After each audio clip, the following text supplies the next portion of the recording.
স্বাগত বন্ধুরা আমার চ্যানেলে সবাইকে স্বাগত।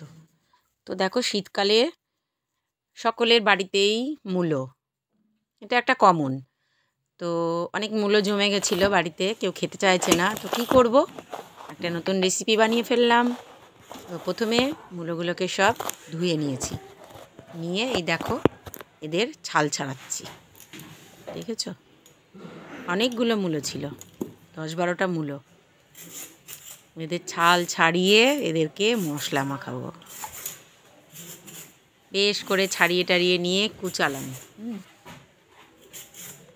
কুচিয়ে নিয়ে তারপরে এদেরকে রান্না করব।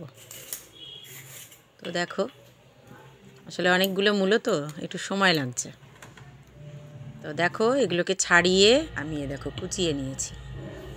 দেখো এরপরে কাজ হলো এদেরকে একটু লবণ দিয়ে ভাপিয়ে নেওয়া। এদের যে একটা গন্ধ, সেই গন্ধটাকে তাড়ানোর জন্য দেখো যথারীতি এদেরকে নুন জলে ভাপিয়ে নেওয়া হয়ে গেছে, কমপ্লিট। জল ঝরানোও হয়ে গেছে। তো এবার কড়াইয়ে তেল দিলাম, শুকনো লঙ্কা, কালো জিরে ফোড়ন।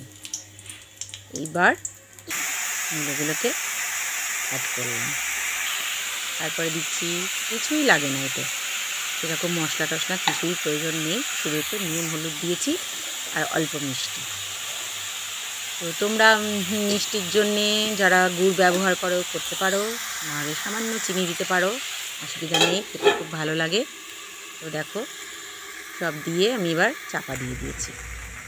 এই দেখো প্রায় হয়েই এসছে মূলো ছেচকি, যাকে বলে মূলো ছেচকি। তো রেডি। তো দেখো টেস্টি একটা রেসিপি মূলো ছেচকি রেডি। চ্যানেলটা সাবস্ক্রাইব করে নিও।